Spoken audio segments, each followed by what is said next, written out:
যদি ডিসেম্বরের ভিতরে নির্বাচন হয়, আশা করি আমাদের দলের নেত্রী ম্যাডামও কিন্তু নির্বাচন করবে।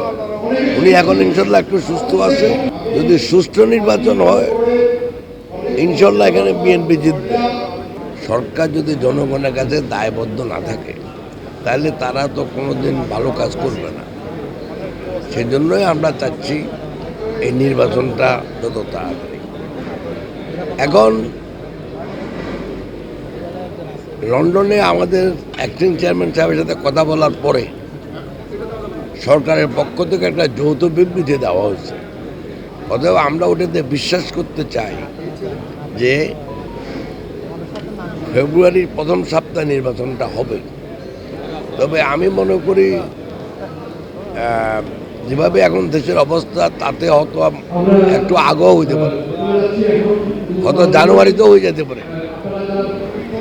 কারণ এখানে আমাদের কোর্টে একটা কেস এখন পেন্ডিং আছে, সুপ্রিম কোর্টে। সব মশার বিরুদ্ধে সুরক্ষা দিতে এলো বসুন্ধরা এক্সট্রিম অ্যারোসল। মশার বিরুদ্ধে এক্সট্রিম সুরক্ষা।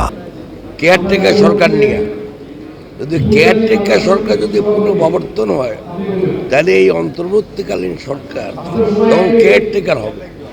কেয়ারটেকারের ভিতরে কিন্তু বলা আছে 90 দিনের নির্বাচন। তো আমি মনে করি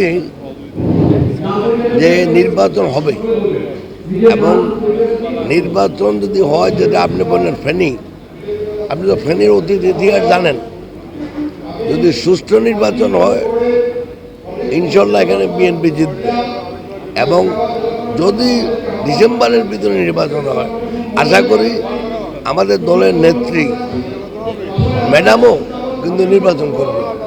উনি এখন ইনশাল্লাহ একটু সুস্থ আছে। অতএব আমাদের নির্বাচন নিয়ে ফেনীতে কোনো চিন্তা নেই।